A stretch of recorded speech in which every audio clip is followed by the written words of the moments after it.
Well, I think that we will jump in here and get going. Good morning, everybody.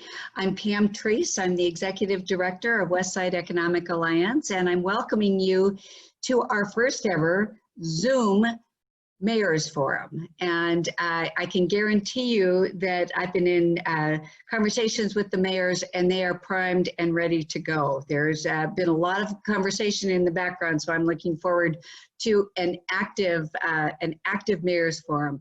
I really want to take this time to say thank you to all of our members and to all of our guests for joining us in this format. It's new to us, but it's been working effectively, and we hope to get your feedback on this forum. Today, we are going to be you may use the chat function for any type of conversation that you want to have in relationship to each other or to the mayors. For your questions to be answered by the mayors, we're asking you to only use Q&A so that we don't miss any questions as we move forward. So with that, I'd like to ask Abby with the CBRE to put up our screen that announces what elected officials are attending today. So I'll leave this up for a moment for you to take a look. We appreciate the service that our elected officials provide, and I also want to say thank you to everybody for all the work that you've been doing during this pandemic. I know that it's been hard for everyone, and I want to take the time to say thank you very much. The mayors are not on this screen. You will have the opportunity to see them in person. So again, thank you to our elected officials. With that, I'd like to recognize our Westside Economic Alliance Board of Directors. And Abby, if you would put up the screen with the Board of Directors, I would appreciate it. So these are the Board of Directors that are attending today with us. We're very proud of our board. The board has been very supportive as we move through this pandemic together and utilize new tools and utilize new ways of operating in this time. So thank you very much to our Board of Directors for attending today. The next group I'd like to thank is one of our Board of Directors, that is Jason Green. So Abby, would you take down that screen now, please? And I'm going to talk just a moment about our Board of Directors and how when we have a situation that we need to address, they really step up. Jason Green is an example of that with CBRE. Our Zoom platform only went to 100 people. I mentioned that in our board meeting, and Jason said, why don't I check with our CBRE offices and see if we can provide a larger platform for you. So thank you for that this morning. And I also want to thank his team in New York City that we've been working with, and that is Morgan, Ashley, and Abby, as well as Danielle. They are behind the scenes, and they're the group that are sharing our platform this morning. So with that, I'm going to move on to the sponsorship, our breakfast series sponsorship. And behind me, you can see in reverse that Legacy Health is our breakfast series sponsor. And they asked me to say a few words.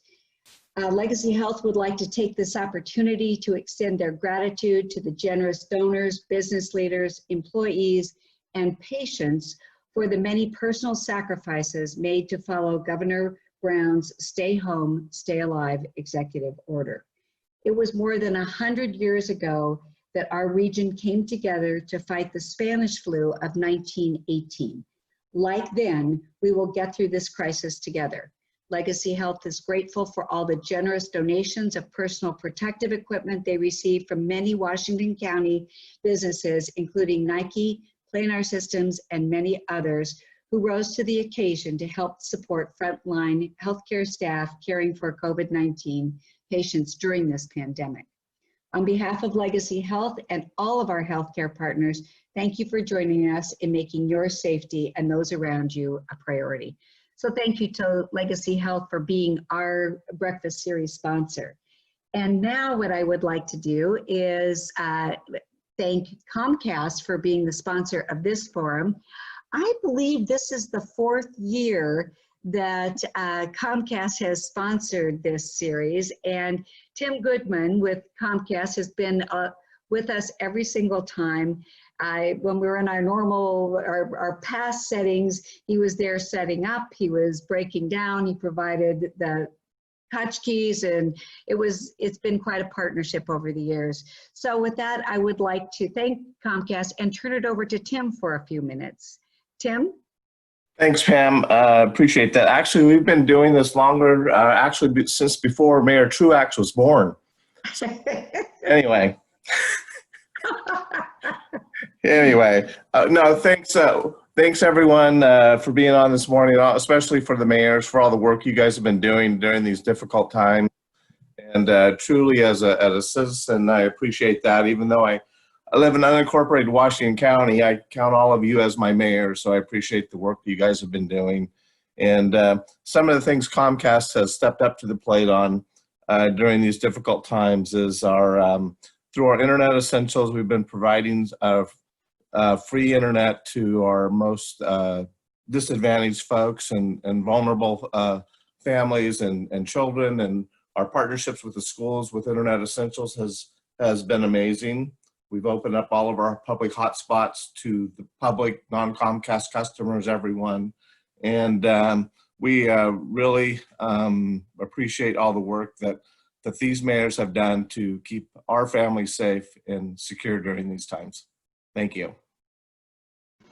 Well, thank you very much, Tim. And again, thank you for your ongoing support of this program, of WA as a whole, and to our community. It's communication and connection, obviously, during this time is critical. So thank you for everything that you're doing.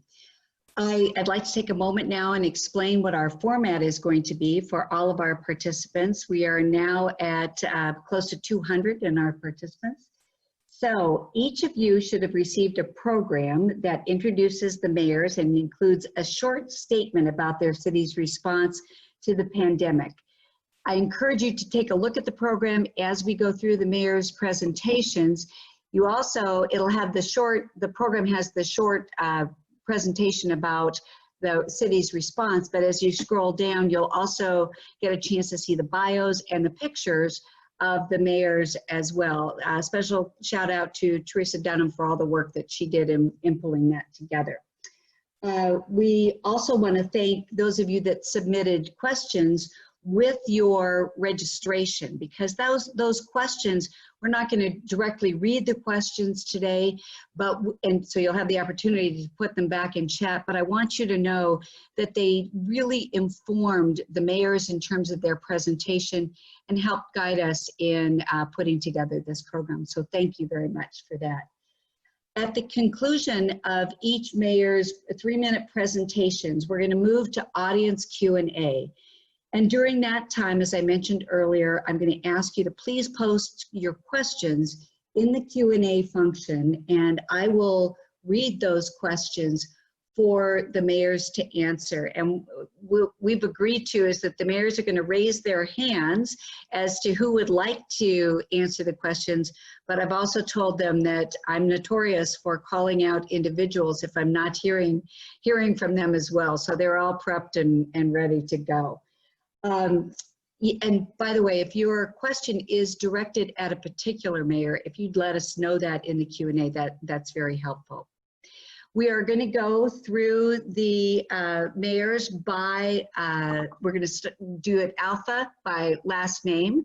So the first mayor in our presentation group is going to be Mayor Russ Axelrod from the city of West Linn.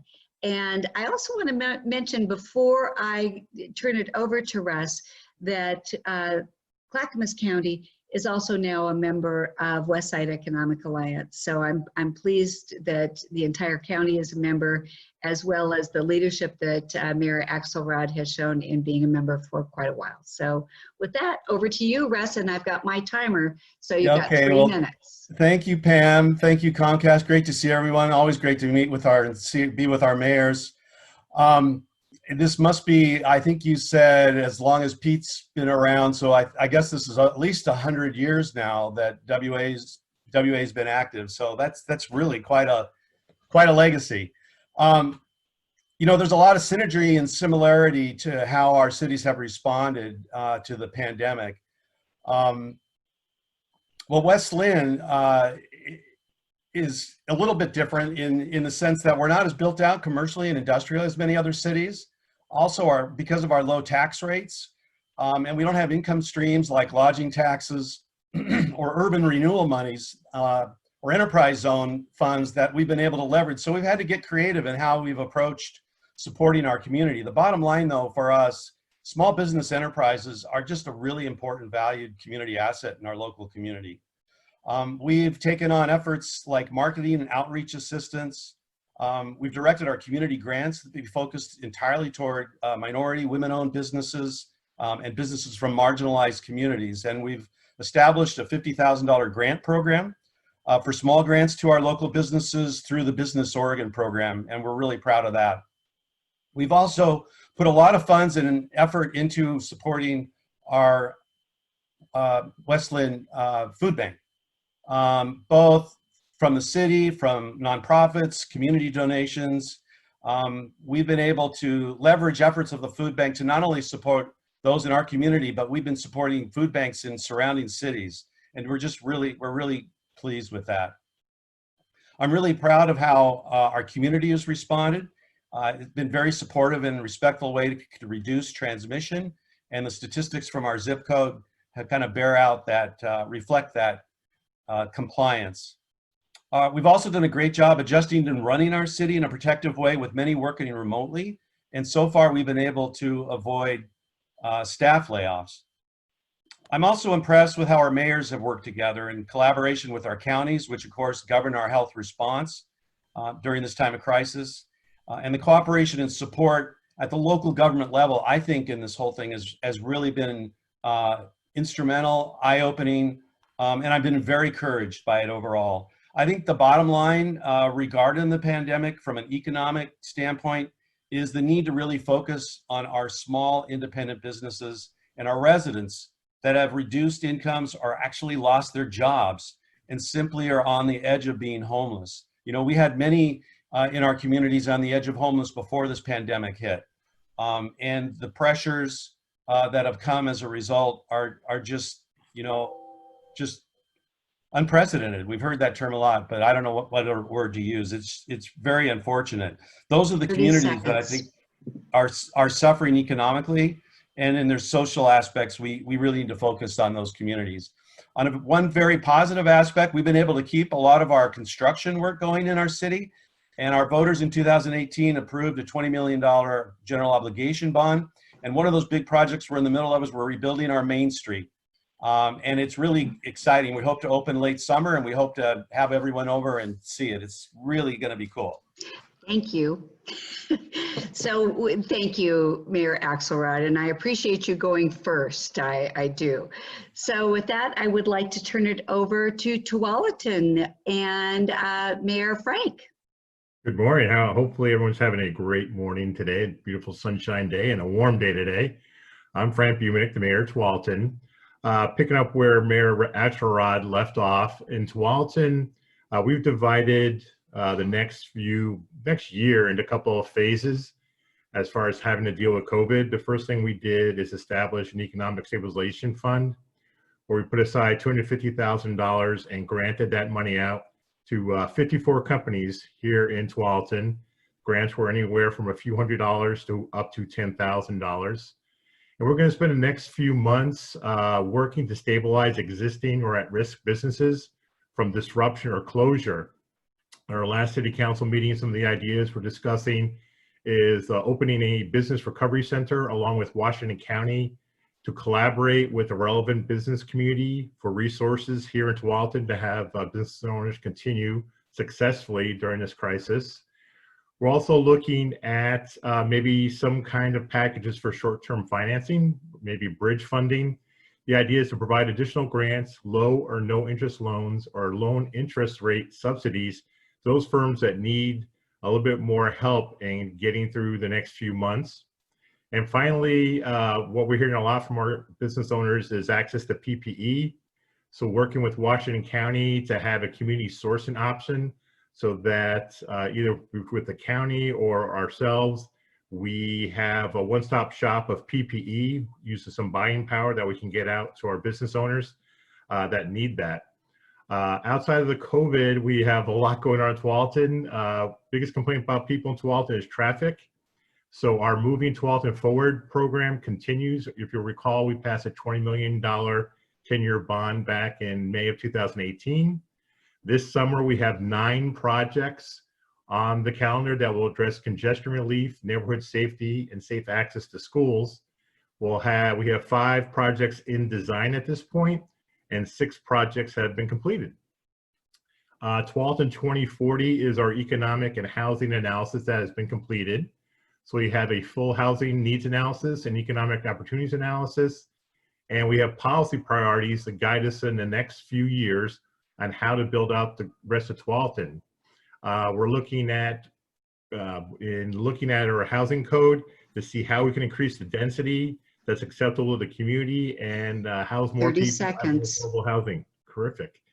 And finally, we're growing. We annexed our first parcels of land in Basalt Creek. And the exciting part of Basalt Creek is that SEPA, Community Partners for Affordable Housing, was able to buy a parcel of land. So we're looking forward to having our first affordable housing unit complex working with SEPA in the next few years. Thank you. Thank you, Mayor. I appreciate all of your comments. And now with that, I'd like to turn it over to the city of Hillsboro. Good morning, Pam. Good morning, attendees, and good morning to my fellow mayors. I want to start off just by complimenting them and saying thank you to them for their partnership, leadership, and counsel throughout all of this, because truly we are stronger together. And I have leaned into them and on them throughout this, and I publicly want to say that, but only because I believe this meeting is not being recorded. Secondly, I'd like to give a shout out to the class of 2020, because I know their senior year has been totally disrupted. And while there's been disappointment, I have yet to hear any of these kids moping around and throwing pity parties, but they've responded to the situation with creativity, humor, patience, resiliency, and that has been a great example for me. So I want to acknowledge them and their accomplishments. We realized early on as a city that we could be an early responder, a first in, or we could wait and be a later responder. And we opted to go in early to make as much of a difference as soon as possible for as many businesses and people as we could. And so to that end, we started with a small business grant program of $500,000. We ended up investing $1 million into that, and over 400 businesses were supported. The majority of those businesses were women and minority owned. We partnered with Community Action. We gave them $100,000 for rental assistance. $75,000 went towards food and other social service assistance. And then we also, put a moratorium on water shutoffs, late fees, things like that. And I want to give a shout out to PGE, Northwest Natural, and Comcast for, their work to make sure that essential utilities have been provided to low-income families and just any family struggling with income right now. So thanks to them as well. Now, all of those things that Hillsboro has done, were funded through our general fund and reserves. And so a shout out to my predecessor, Jerry Willey, Tom Hughes, our city management, because they are the ones that, set the stage with good fiscal responsibility so that we were in a position to do the things that we've done. And so with that, I'll yield back my time and look forward to any additional answer or questions that I can answer. Thank you so much, Mayor Callaway. Appreciate your comments. And now I'd like to turn it over to Mayor Jeff Dalin from Cornelius. Good morning, everyone. I want to thank you all for coming. Basically, I'm having my own episode of Mayors and Cars Getting Coffee. I'm in sunny Central Oregon this morning, if you're wondering why I'm not at a desk somewhere. And my dad doesn't have high-speed internet as we prepare to move him from sunny Central Oregon to the Valley. So that's why you have this unique venue this morning for me. Cornelius has done a lot of the same things the other cities have.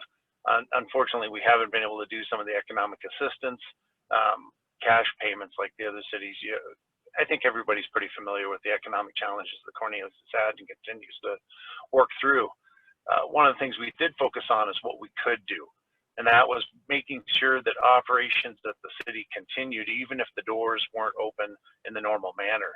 And really that was anything from the toilet paper run out of the early part of this when folks changed from toilet paper to baby wipes, and our operations folks were unplugging the sewer system in the middle of the night.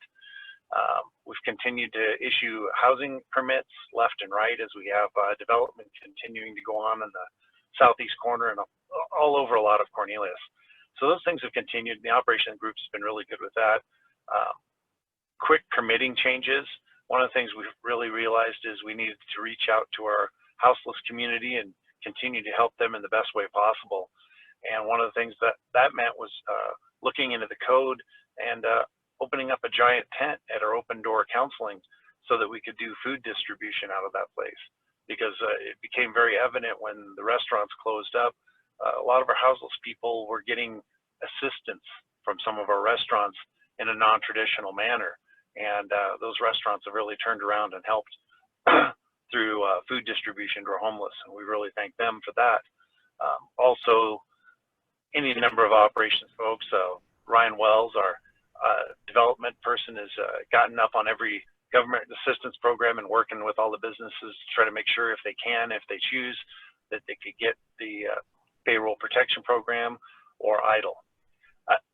You're going to hear a lot of the same city stuff from the other cities. I wanted to take this one chance to also make sure folks thought about what we have as we reopen. I asked folks to be cautious. I asked folks to be courteous and understanding. When you see people in public, they may or may not be the person of greatest concern. And when I talk about this, I think about my best friend Darren and his wife. She works in education. She has an underlying medical condition. And as we go back, and as everyone knows that's had school-age kids in public school, schools are a petri dish, right? If there is something going around, that's where it ends up landing and everybody ends up there. I'm worried about what we're gonna do for the folks that have people at home that they're concerned. Thank you, that they're concerned about. She's a teacher in education. How is she going to go back this fall? I have my wife's, one of her friends is just finishing up cancer treatment. She has an underlying condition, right? She has no immune system right now. So think about that when you're around people. Be cautious, be courteous, and understanding to those around you. And thank you, and good morning, and thank you for joining us. Thank you, Mary Jeff. I appreciate your comments, your sincere comments. I greatly appreciate that. So now I'd like to turn it over to the city of Beaverton. Mayor Doyle. Yeah, thank you, Pam. Good morning, everyone. I'm Denny Doyle, Mayor of the city of Beaverton. In terms of our pandemic response, you can look at the written document that I submitted, because we're doing a lot of the things that Hillsboro and other cities are doing in the same way. And we're really looking out for small business and also trying to help our larger business move through this. So like most cities, the way we typically serve residents has changed, but our commitment to the community has not wavered an ounce. Development and construction in our downtown core and beyond is taking shape. The Patricia Reeser Center for the Arts, the Hyatt House Hotel, and a new public parking garage are all under construction. And once again, to the Washington County Visitors Association, thanks for the help with the PRCA. Our long-awaited Public Safety Center is nearly complete and will open its doors in summer. And first responders everywhere, thank you for your frontline work and keeping our community safe. You know who you are, and please know we love you. Thank you very much. Affordable housing remains a top priority. We recently selected our first affordable housing development in the South Cooper Mountain area using Metro Affordable Housing Bond considerations. The South Cooper Mountain area is the region's next great community with 2,300 acres and close to existing and planned amenities.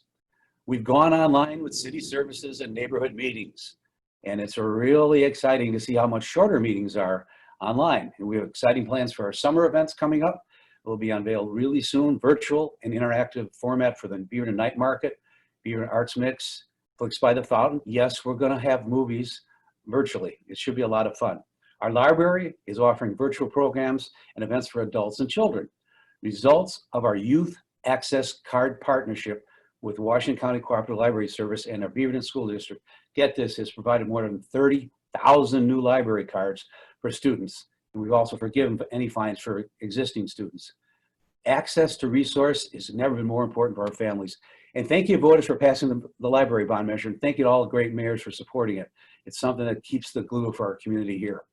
We're also working on an update to the city's transportation plan, proceeding with the implementation of our climate action plan, remaining focused on our commitment to diversity, equity, and inclusion. We're evaluating community services, especially for those experiencing homelessness, supporting our local business, and so much more. So as you can tell, the world is moving along just a bit differently in Beaverton and across the country, but don't lose faith in your government. Don't lose faith in your local leaders, because we care deeply about the people who live and work here. Beaverton remains a safe, vibrant, and welcoming community. 30 seconds. I'm so proud to be mayor of this great city. And as Pam asked me, we did have a charter change, and I'm proud to say that for the foreseeable future, I have the great honor to be the last strong mayor in the state of Oregon. Have a good day. Let's rock and roll. Thank you, Mayor Doyle. Thank you very much. I appreciate your comments again. And now I'd like to turn it over to the City of Banks and Mayor Pete Edison. Good morning, everyone. Thank you, Pam. My name's Pete Edison, and I'm proud to be the mayor of Banks, Oregon, which is the gateway to the Dairy Creek Valley, if you didn't know that.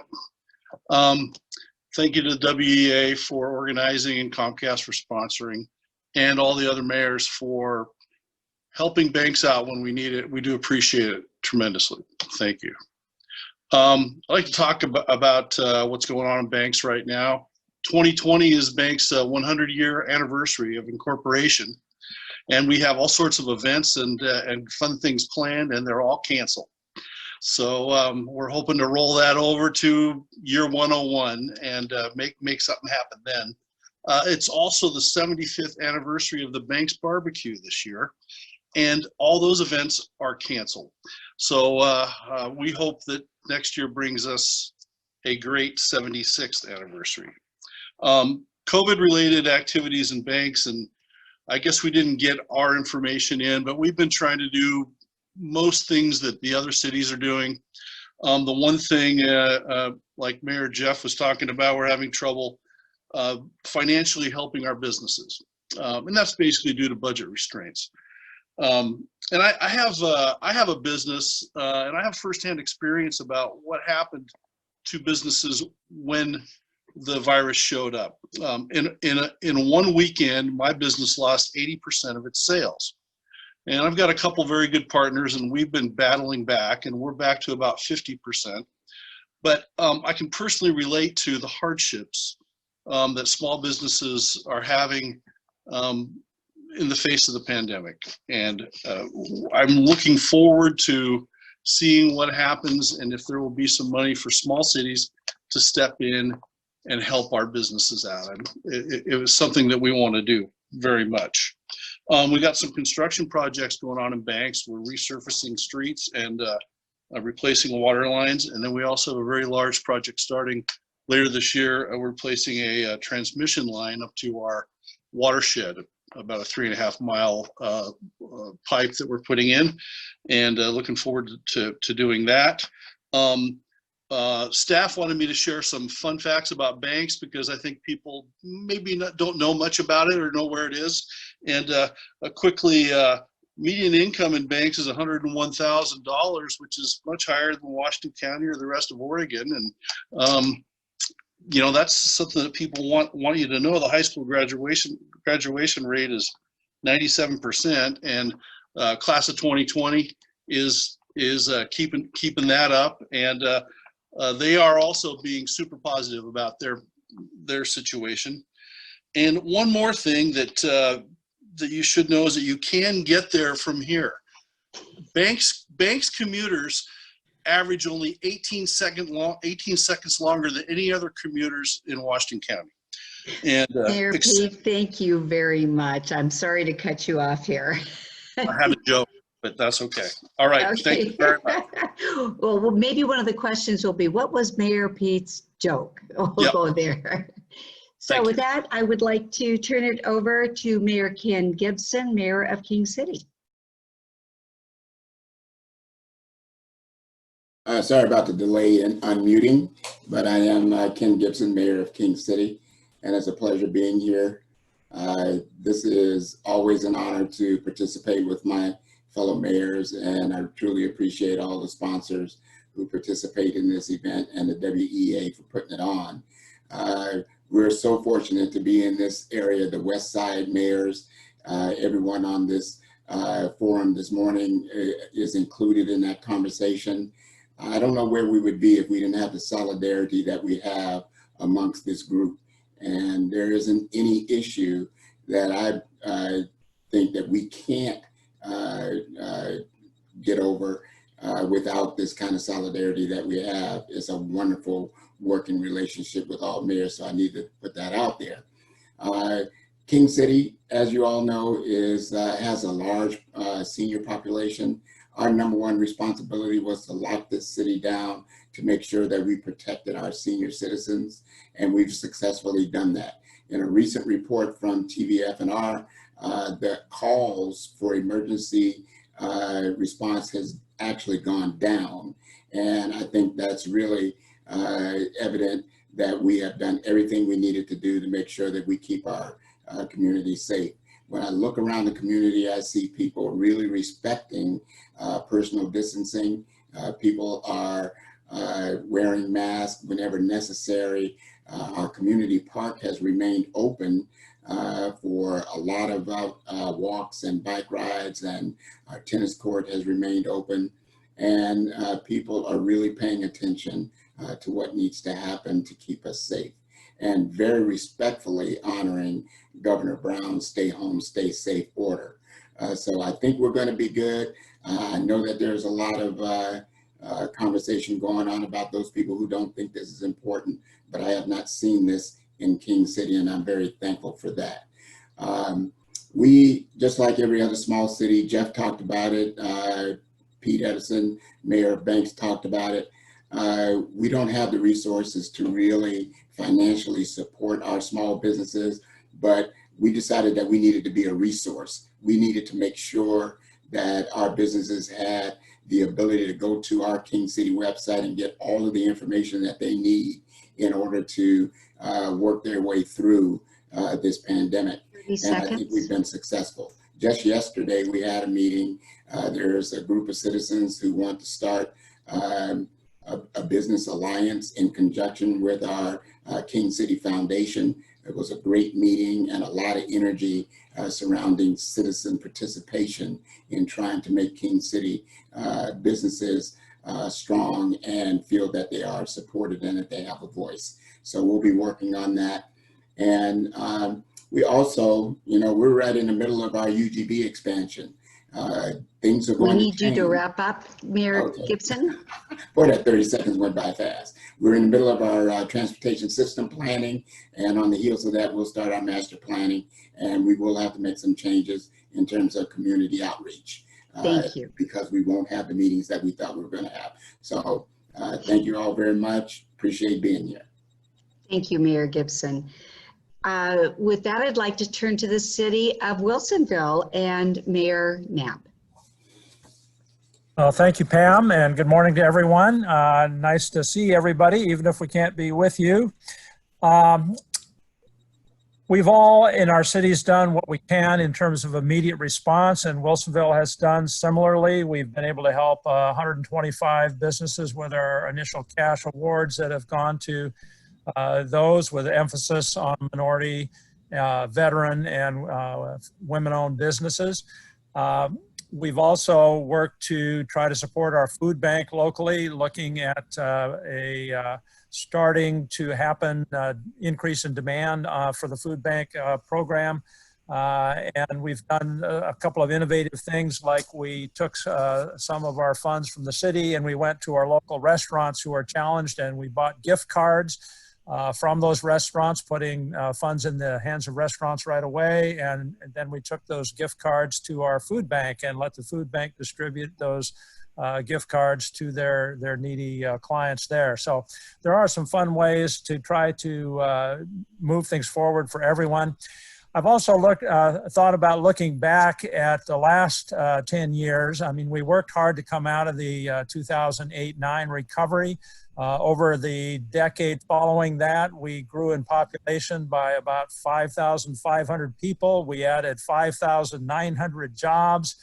Our aggregate payroll in our city went from 800 million at 2010 to $1.4 billion last year.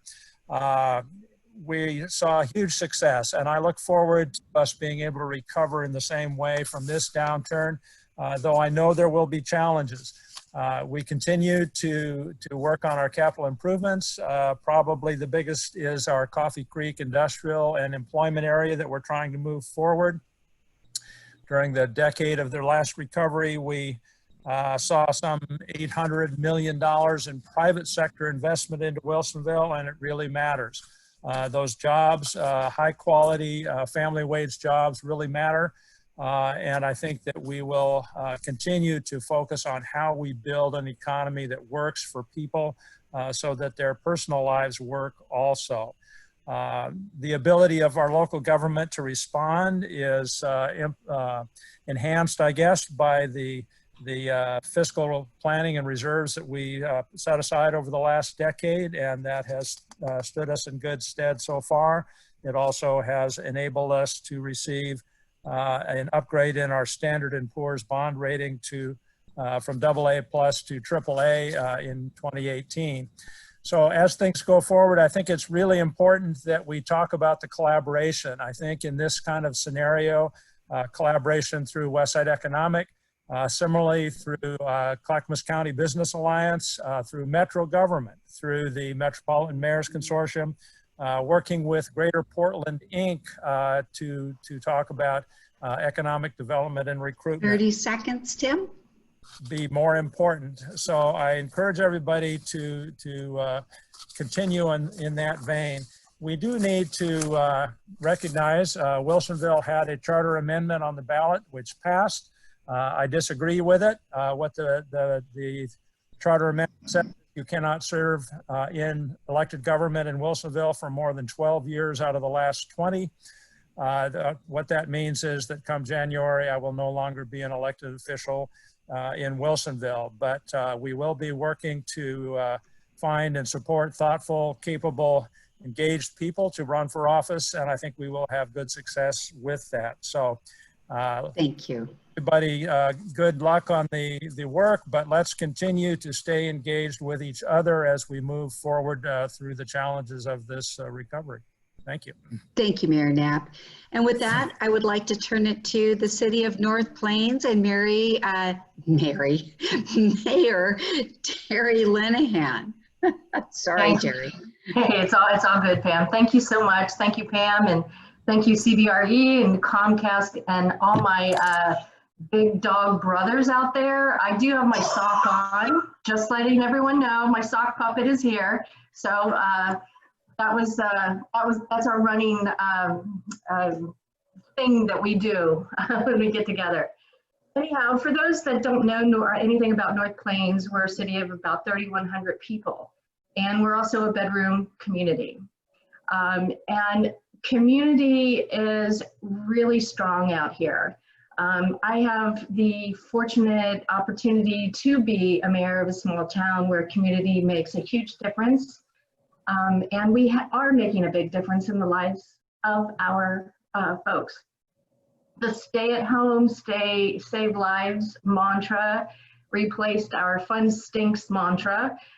For those that don't understand fun stinks, we hold one of the largest elephant garlic festivals in the United States. Brings about 25,000 folks to our little town and certainly helps our local community. But unfortunately, we had to cancel that this year, and so we've had a lot of complaints about that. But all in all, people are very supportive in our tough decision to cancel our community events. When the quarantine came in effect and the state of emergency was put in place, We mobilized a small group of women and men to help bring supplies to our senior center. Our senior center and our senior plaza houses about 50 people, and we knew that it was going to be very difficult for them to get out and go to the grocery store and whatnot. So we mobilized a group of people to put together senior care bags, and were able to deliver those bags to those folks. It's an ongoing project, and we do check in with them about every 6 weeks now. And we also check in with our local food bank. We've rallied around them as well, where we have drive-by drop-offs, so folks can continue to support the food bank and those folks that have insecurities with food. One way that we have also helped our local businesses, again, we cannot offer grant programs and things like that, but our staff came up with a local club. It's a program meant to help our business community and to incentivize more local spending during these challenging times. Again, tackling just the complaint about not being able to get together and have those community events. Our folks are continuing to rally around each other and support each other and help each other out just as much as all of the mayors here are helping each other out. So thanks again, Pam. Appreciate being here. Thank you so much, Mayor Lenahan. Greatly appreciated. With that, now we'd like to go to the city of Sherwood and Mayor Keith Mays. Thank you, Pam. Good morning, everyone. I want to thank the WEA and Comcast for hosting this event. Please refer to the program for some highlights of what Sherwood has been doing. We are not shy about stealing good ideas from across the region, state, and nation to help our citizens and businesses through this pandemic. Our city council and city staff have, and I expect will continue to lean forward and be aggressive in helping our community where we can, because the last 3 months have been incredibly difficult for so many people. I'm proud of the families and businesses of Sherwood, in how they have responded. City staff have also been fantastic in adapting to this new way to operate and keeping positive attitudes while we continue to work. Sherwood is ready for phase 1, and we hope the governor authorizes it to start tomorrow, if not today, for Washington County. Sherwood government has already started reopening some city operations and will continue in phases in the coming days and weeks. I will keep this short to allow more time for questions. Thank you.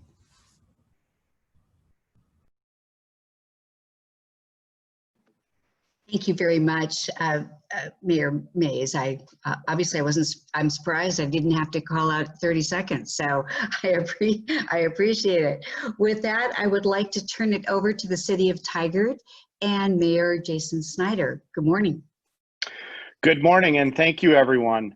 I first want to thank the WEA, the business community, and frankly, the residents of Tigard. I have some exciting news to share, and that is that our public safety levy passed. We've never had a public safety levy in Tigard. There hasn't been a levy period in Tigard that's passed since the 1970s. I was kind of doing research on how long it's actually been. You have to go back to people that are in their 70s and 80s to even get information about when the last levy in Tigard was. And so I just want to thank, yeah, I know, Mayor Gibson, yes. But I want to thank the community and the WEA in particular for supporting our efforts around the levy. We also had some questions that were submitted beforehand about how all the mayors work together, and some of the mayors have, mentioned that in some ways. And, with the exception of Mayor Truax, we actually work really well together. And I want to make sure that everybody knows that. I feel bad about making that joke now because, Mayor Truax, would you mind lifting up your coffee cup and putting it in the view of the camera? I noticed you were drinking out of a Tigard mug. That's a late night in Tigard mug from the State of the City address. So I feel bad saying that, but in all seriousness, the mayors have worked extremely well together. I'm really proud to be part of this group. I'm really glad that this group of mayors has come together in a way for our communities that is really meaningful and frankly supported each other as mayors and leaders. Me as one of the newer mayors in the area, that's made a huge difference and really been helpful to me. I do want to touch base briefly on what Tigard's been doing around COVID-19 and just hit some highlights. You've certainly got a lot of details in the program. Some things that we've been doing around assisting with utility billing credits for both commercial and residential customers. We've suspended water shutoffs. We've delayed our utility rate increases as well. That's one section of what we call the Tigard Aid program. We also had have a Tigard Cares program, which has been focused on supporting small businesses and particularly women-owned, minority-owned businesses. More than half of the money that's been distributed through that program has gone to those types of businesses. So we think that's been highly successful. And we're proud of that. We've been able to leverage $300,000 of city money with money from community development financial institutions and turn that into more than $1 million to help the Tigard community. Last thing I want to mention is you can expect Tigard to be focused on the Southwest Corridor in the next year, as that's an important project for our region. And last but not least, I do not want to lose the crazy sock contest again this year. And so I have worn my crazy socks on my hands, and I expect to win this year. I think you have a strong opportunity there. So thank you, Mayor Snider. And with that, I would like to go to our last presentation, last but not least, certainly, Mayor Pete Truax from the city of Forest Grove. Thank you very much, Pam. Couple of things. First of all, I would be remiss if I did not say thank you to Howard Sullivan, who is our outgoing executive director of the Forest Grove Cornelius Chamber of Commerce. Tomorrow basically is his last day. He is being replaced by interim director Juanita Linn, and you may be familiar with her as the owner of Plum Hill Vineyards in unincorporated Washington County. So good luck to Howard on his next journey, and welcome aboard to Juanita Linn, working for both the chamber for Forest Grove and for Cornelius. We talk about partnerships a lot. It goes without saying that our partnerships with the various cities is one that is active and vital. In Forest Grove, a new partnership that has sprung up is with the Forest Grove Foundation. They are holding a meeting that I am being truant in right now. Brian Schimmel is working very hard in developing a program for aid to people in this particular area. So I thought I would give those two shout outs. Also, like the rest of the mayors, I am extremely glad that the public safety levy passed for Washington County as well as libraries. There were a couple of questions that were asked in preparation for this, and I wanted to address those specifically. Well, two of them specifically. One comes from Jim McCrate. Regarding your city, what keeps you up at night? And what keeps me up is that we would be leaving somebody behind. Franklin Roosevelt, in his second inaugural address on the eve of World War II, said, I see 1/3 of a nation ill-housed, ill-clad, ill-fed. And he went on to address that challenge and the challenge that we face today by observing, quote, the test of our progress is not whether we add more to the abundance of those who have much. It's whether we provide enough for those who have too little. And I think that's the kind of thing that keeps me working in this job and keeps my colleagues working in theirs. Another question came from Charlie Alcott. How resilient is your community, and what are you planning to do to make it even more resilient? And the answer there is partnerships, partnerships, partnerships with nonprofits, with schools, with chambers of commerce, with the various animal clubs, the service organizations in Forest Grove, faith organizations, and that list goes on. When we talk, barriers go down. When barriers go down, we get a chance to find common accord. And when we find that, we find we have much more in common than we thought. We all want to thrive without impediments. We all want a healthy world for our children and for our grandchildren. And the next step is that we want it for those who follow us, and we share that with others. And we all want to plant that tree under which we'll never sit. I think that ought to do it. Thank you. Mayor Truax, thank you so much for your words and for your encouragement. That was great.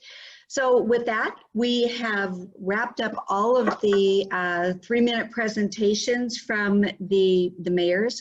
I want to remind our participants that if you would like to ask a question, make sure it goes into the Q&A portion. You move your cursor to the bottom, you'll see Q&A. Please put your question there. And we're going to start with the first question. Once again, I'd like to remind everybody that when I ask the question, mayors, please raise your hand if you would like to answer. If there's nobody that raises their hand, I will ask somebody. So the first one comes from Renee Ramey, and she says, you may not have an answer yet, but so much about how our economy will do has to do with whether we can get people who find themselves houseless into affordable housing or emergency temporary shelters here on the West Side. Are you predicting a sharp rise in demand for affordable housing? And is there an area-wide response plan or committee yet? I'm interested in working on this problem going forward. Relaxing zoning rules, perhaps, helping convert single-family homes into multifamily housing to leverage the housing stock we have in more abundance. Who would like to talk about that issue? Going once. Pam, this is Denny. Yes. It's a great question. I think we all know the answer to, are we going to find more people homeless or houseless? I think that's really going to be the key. And again, we have to look at using some of our regional dollars that we now have in place, the Affordable Housing Bond Measure and the more recently passed the measure in May, to begin to develop answers to these questions. Zoning rules have changed. It's a matter of will cities and the county, allow that, follow that to its logical conclusion. It's a great question. And I do think I'm glad you asked it, because we do need to talk about this now rather than later. Thank you, Denny. Anybody else like to chime in here? Yes, Mayor Snider. So I would just add that, some cities, including Tigard, have already been super aggressive about implementing, even before the measures that the state, I shouldn't say measures, the legislation the state passed last year around housing and housing stock. So to the extent that, other cities can follow suit or are working to follow suit, we're seeing already developments like cottage clusters and things that we haven't had or seen in the past that will be more affordable. And I would encourage other cities and even the participants that are involved in building and construction and development to really be giving those things serious consideration when you're looking at projects, because taking action now will have a huge impact in the future. Thank you, Mayor Snider. Mayor Gibson. Yeah, I just want to let it be known that in our concept plan for our UGB expansion for King City, all of those housing types are built into that concept plan. And the zoning changes will be made through our master planning to create the kind of housing that really fits a variety of income levels. So we're going to be working on it now. Of course, we may not break ground for another 5 years, and it's hard to tell what the economy is going to look like then, but it's definitely built into our expansion plans to have a variety of affordable housing within King City. Great, thank you so much. We've had a number of people ask for Mayor Edison to please tell us the joke. And I'm trusting that this will be appropriate for all audiences. Well, it's certainly not it's out of flow and not in context. So, here we go. I was talking about how the commute was from Banks. Everybody thinks Banks is way out there. In fact, we have relatives in Beaverton. When they come to visit, they pack an extra bag. That's the joke. Thank you. Okay. So thank you, Mayor Edison. And you know, you may be kind of taking over from Mayor Truax in relationship to who's the furthest out. True, Mayor Truax? Are you speaking metaphorically or are you speaking geographically? I would vote that Pete's the furthest out, and I meet Pete Truax.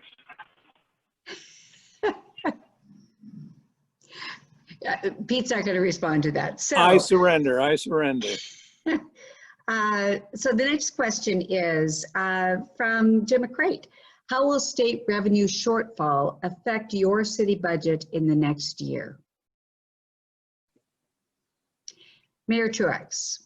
I think the first part of that is that we're all going to be suffering because our state shared revenues are going down.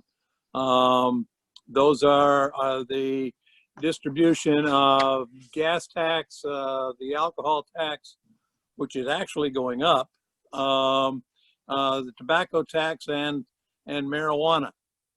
And in Forest Grove, that's going to be about a $900,000 hit because of the decline specifically in the gas tax. So with that kind of figure, yeah, it is going to impact the budget.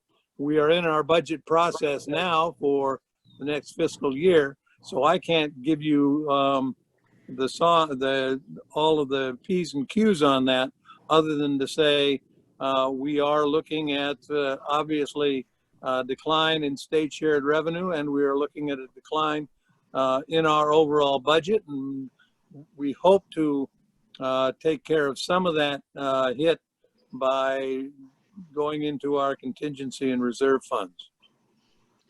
Thank you. And Mayor Doyle. Yeah, it's a great question. Jim, we're not raising our taxes here in Beaverton, but we did go through the budget expecting and projecting the shortfalls, and we've cut a ton of things out already. And so that's how we approached it. And if we have to cut more or delay more, that's what we'll do. But I was just trying to, a little humor about Jim lives in Beaverton. Thank you. And Mayor Knapp. Thank you. I think all of the cities are uncertain going forward as to exactly the magnitude of the hit is going to be. And part of that depends on what federal funds flow through to the state. Some has happened already, and there is some discussion that there may be more in the future. And the question of how those funds would then flow through to individual municipalities is going to be unanswered for a while. So I think it's going to be incumbent on us to be nimble and to pay attention. And again, on the collaboration front, I think that the cities probably need to work together to see what they can do to encourage, some of that funding to actually come to us to replace reductions that we are anticipating.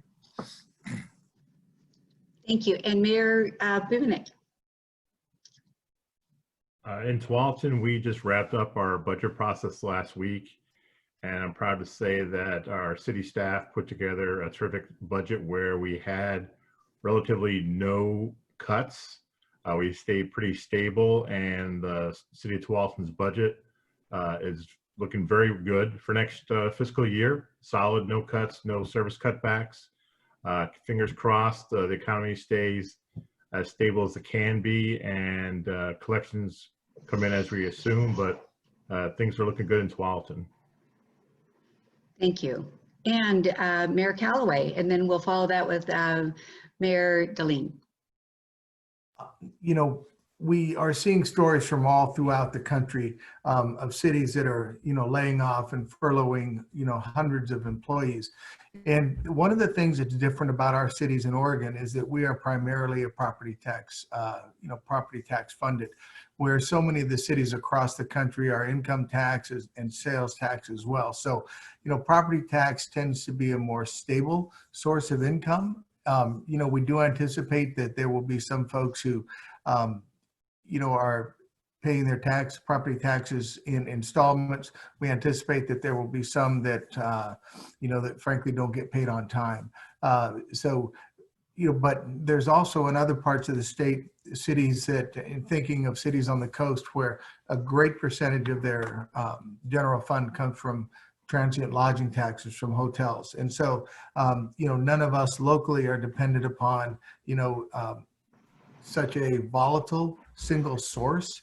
And so I think that's one reason why you see a bit more stability, within the metro region, Washington County, Russ and Clackamas County as well.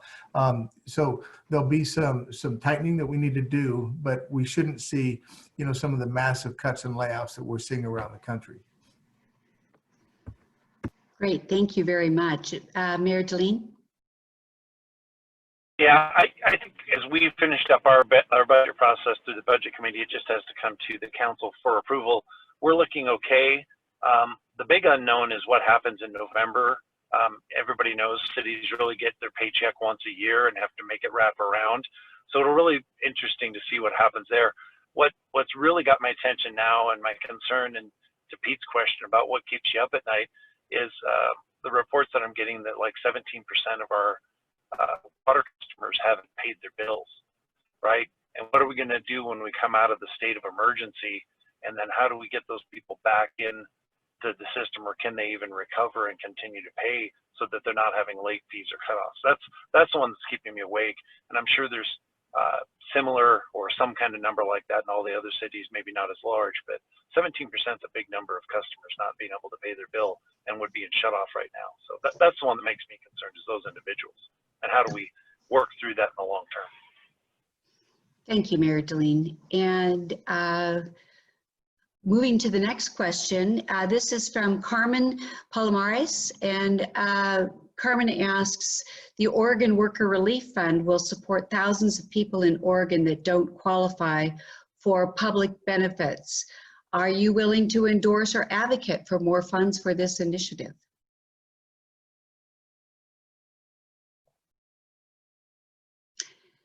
Mayor Doyle?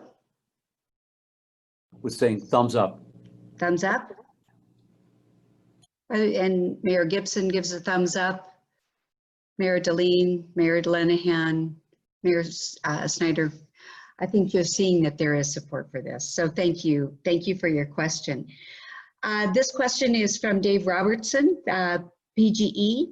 With the success of various ballot measures this past primary election, what are the mayor's thoughts on the Metro Transportation Get Moving 2020 bond measure in the fall? Do they like it? What are its chances for passage considering the economic impact of the COVID crisis?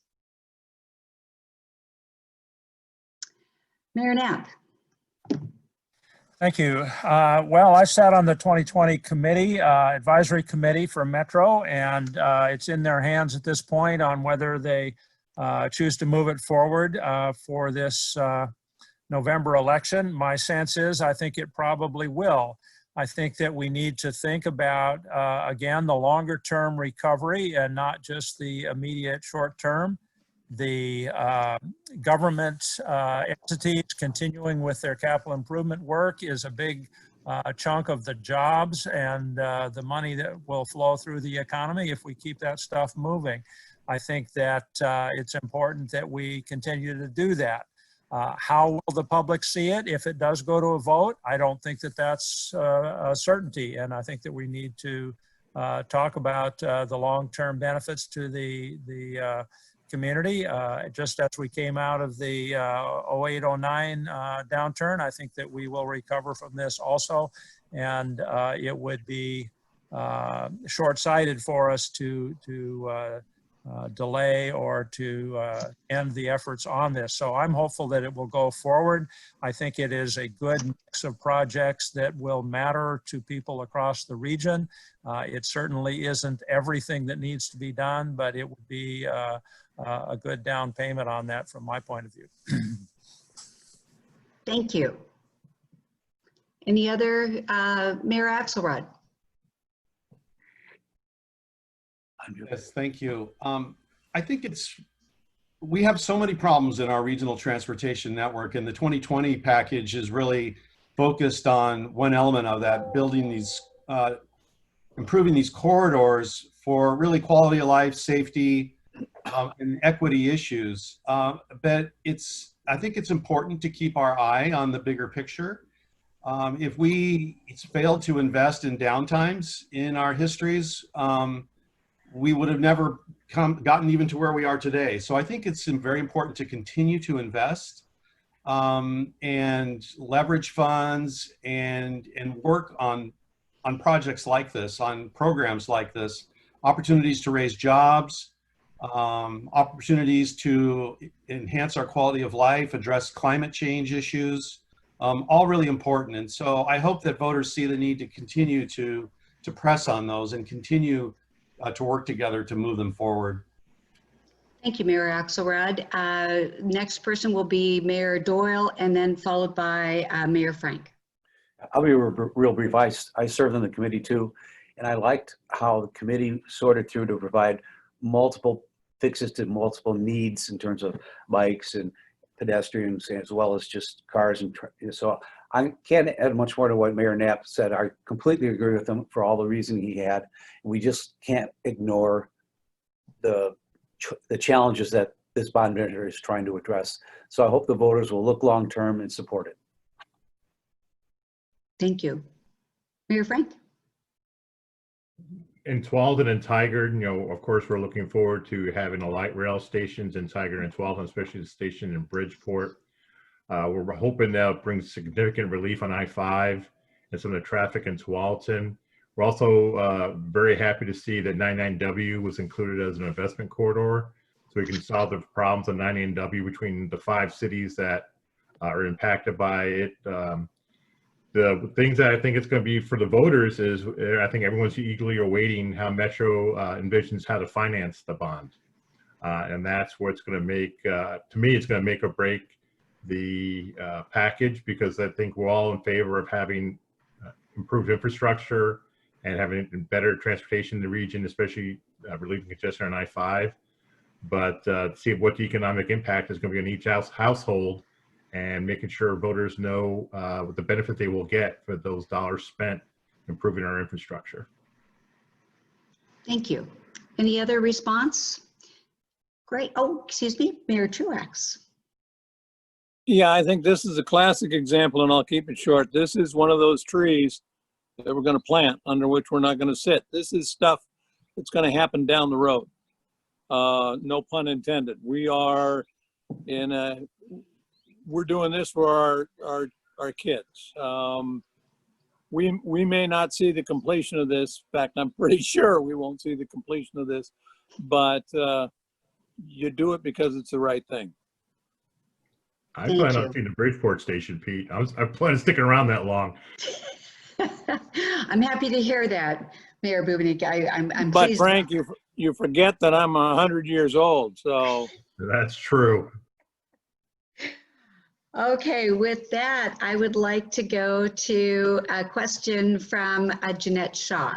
Jeanette asks or states, the unfortunate pandemic pointed to how important air quality is to individuals' health and savings in long-term vehicle maintenance. What are your cities doing to change your fleets to clean energy, for example, EVs, hydros, and medium for vehicles and medium duty vehicles? And how are you encouraging electric shared mobility as transit continues to come back online? Mayor Knapp. Thank you. Well, the City of Wilsonville runs our own public transit system, the smart bus system, and we have had some of the earliest fully electric buses in the state on the road, and we continue to work with those and to learn from them. We've also worked on moving our city fleet toward electrics also. It's a learning process. We have used CNG fuels as a interim fuel, and there are some people that criticize that, and I understand that, but it's a lot cleaner fuel in our research than diesel is, and it has enabled us to move more quickly toward cleaner air. And so we are on that track. It's our expectation that all of our vehicles will be electric by the late 20s. We've got a 2027, 2028 target to achieve that. And I think that that will be leadership in some of those areas, and we'll keep pushing as fast as we can that way. The downturn, is the uncertain in everything, but it's another long-term project. And certainly for the climate issue, it's an important one that we carry through on. Thank you, Mayor Knapp. Mayor Callaway. Thank you. So, our commitment to cleaner air in Hillsboro started long before, the pandemic. And so it will continue after this is over. One of the things that we have in place, as does Milwaukee, Beaverton, and some other cities in the region is in joint partnership, with Portland General Electric, and we have Electric Avenue, which are electric vehicle charging stations, in our cities, which provide opportunity, especially for those who may be living in apartments and don't have access to, charging stations, at their residence, gives them a safe and accessible place to charge. We are, we have, our city does have hybrid vehicles and electric vehicles that we use as part of our fleet.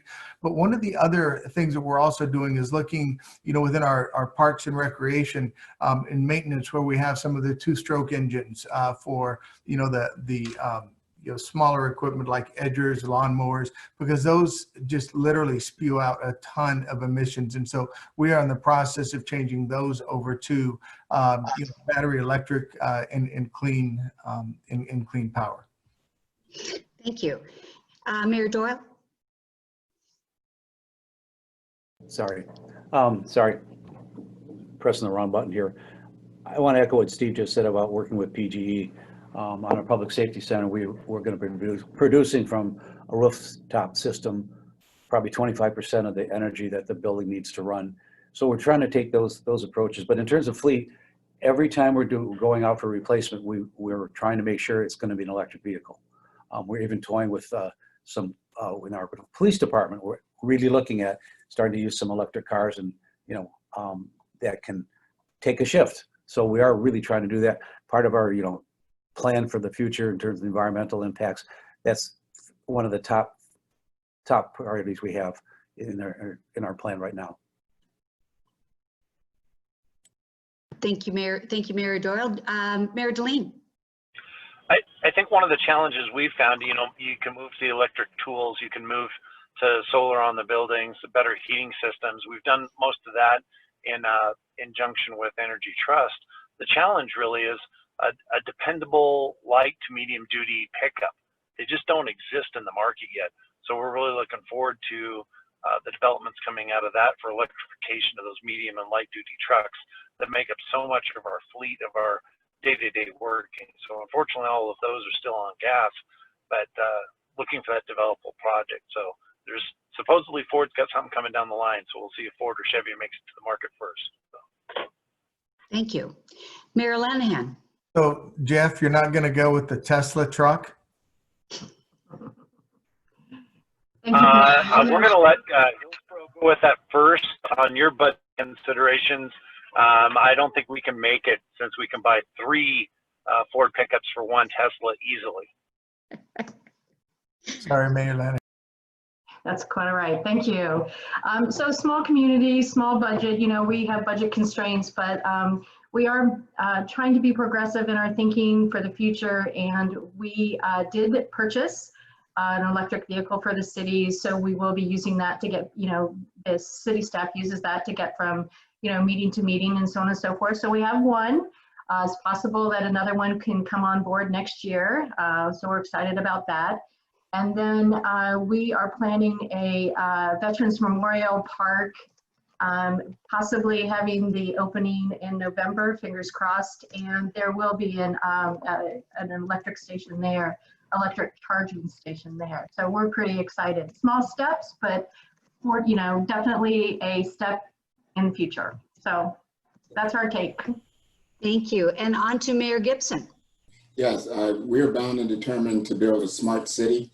With our UGB expansion, we will include everything that we possibly can to electrify the city, to have the charging stations built into this plan. So we have a lot to look forward to, but we're taking it very seriously when we talk about building a smart city. And that has to be included in everything that we do. So we're looking forward to it. We don't know what it's actually going to look like in final, but we're really in deep conversation about that possibility. Great, thank you. And Mayor Axelrod. Yeah, just briefly, climate smart, climate issues are really important to our city, and like others, we're working on a phase out plan for, or phase in plan, I guess, if you will, for electric vehicles. But just I want to give a shout out to PGE and make sure everyone's aware, particularly our listeners out there, of the programs that PGE has for investments in other ways to reduce our energy and address climate issues. Our city has invested in their highest level of program to build a new solar and wind plant, as an example. Residents can participate in PGE's energy program in renewables, as well as cities can try and invest and pay a little extra to invest in moving our entire system into renewable energies. So it's a tremendous program, and I would just encourage everyone to look into it. Great, thank you very much. Mayor Snider? Yeah, just briefly, I want to just state that this is an area that Tigard, frankly, needs to get more serious on. It's not that we've not done anything, but we've not been as bold as we need to be. We need to move forward much more aggressively. Having a couple of 15-year-old hybrid vehicles is not a program from my perspective. And I've challenged our teams in the last 6 months to put this much more seriously on the radar screen, in part being motivated by what Beaverton and Milwaukee have done in as examples. And I guess I just want to make sure that the greater community knows that this is an area Tigard knows it needs to start to really work on. Thank you. Thank you for that acknowledgement, Mayor Snider. I appreciate it, and I'm sure many others do as well. We are now at our time limit for questions. We still have questions remaining in the queue, and we will work to get those questions to the mayors and ask them for responses. We have had several questions come from anonymous askers, and I've written back and said, please identify yourself for both the audience and the mayors. That's been our policy as we go through our forums. So just so that you know that. At this point, what I would like to do is turn it over to Mayor Truax. So we had an election a week ago, and we've already alluded to some changes in local governments throughout Washington County and Clackamas County. And a casualty in some of those changes has been one of our colleagues who has worked with us for a great number of years. I think was mayor when I first came on board, and that's Mayor Knapp from Wilsonville. Tim's going to be, as he said, is going to be leaving us in January, and his contributions to the various organizations in which I have a common membership, I think have been inestimable. We've had our differences. We have differences with everybody in this group. None of us are in lockstep with everything, but in large part, we are in complete agreement that we all are doing what we honest to God think is the best for the residents of our particular cities. And so we will work with each other, and we have worked with each other in trying to get those kinds of things accomplished.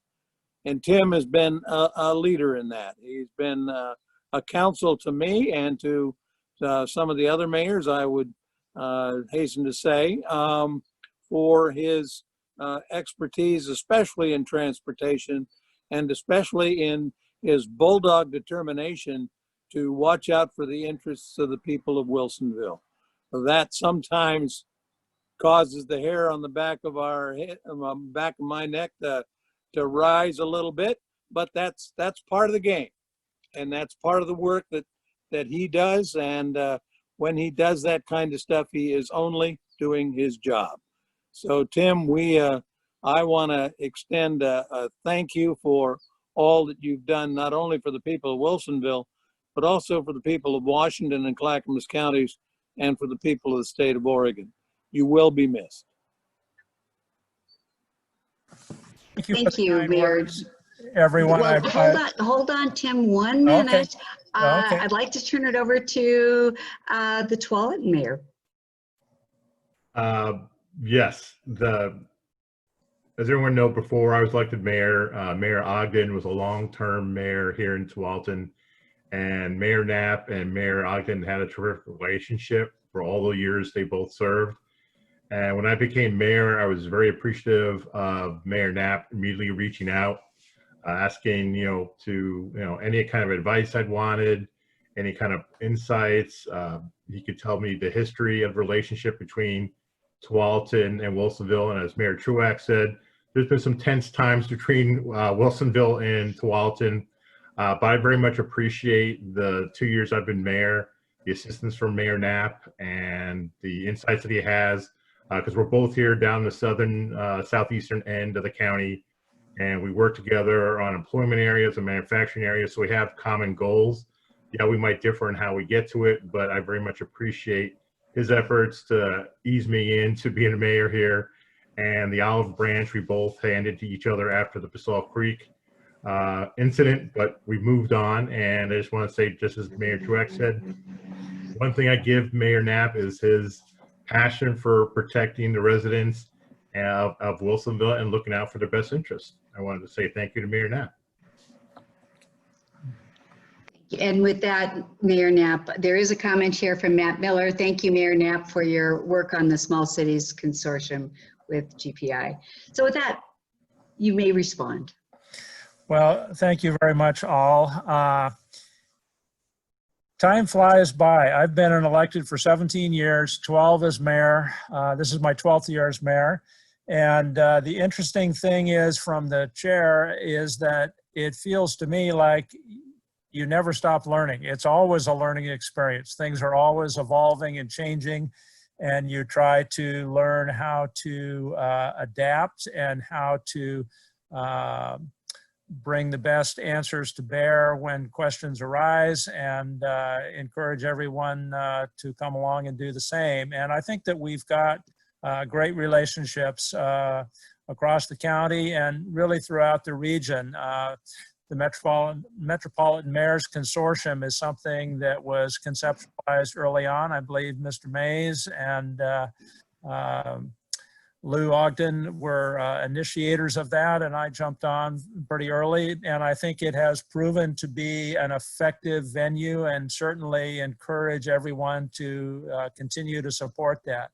I think that all of our participation through the Small Cities Consortium, those of us that are too small to be our own members, and we have some cities that are their own members in the Greater Portland, Inc. Economic development realm, have been significant also. So those kinds of examples are things that I think we can all do for the collective good of the region and for our cities that move things forward. And I'm hopeful that all those efforts will continue, and that all of the mayors will continue to support that and do what they can. So I'm not going anywhere. I've lived in Wilsonville for 30 years. I will be here, and I will find some way to be involved, and hopefully initially by getting some good people into the chair, and they will certainly need your support and assistance also if we have a brand new mayor coming into Wilsonville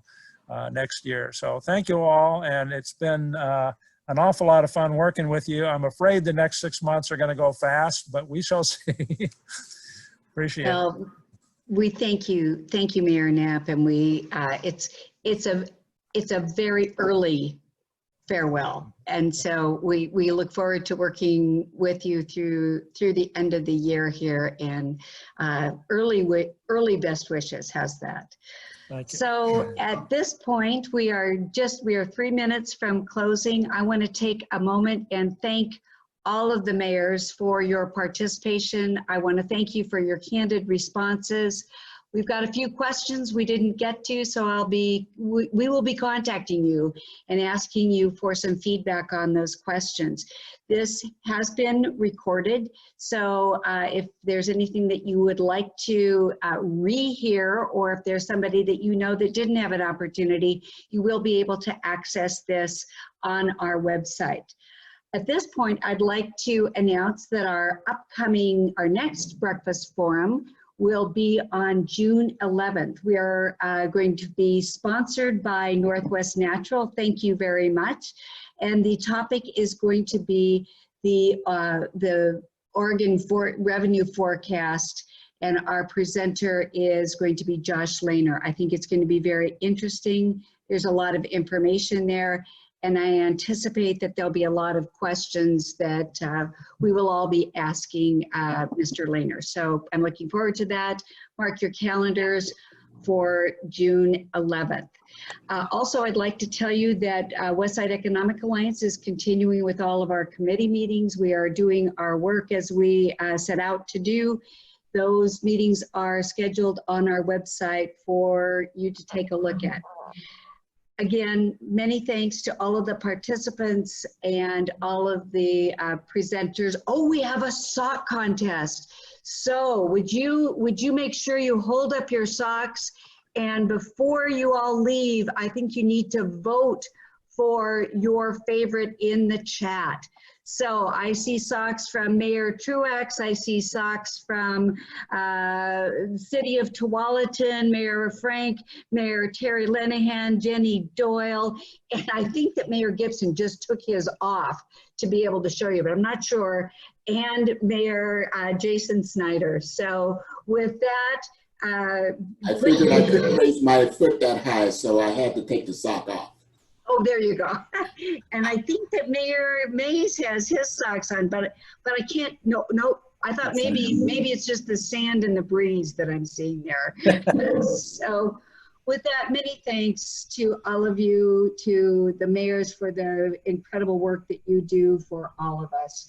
Thank you, and I hope you all have a great day. Special thanks again to Legacy for being our breakfast series sponsor, Comcast for sponsoring this, and CBRE and your staff for working through the platform.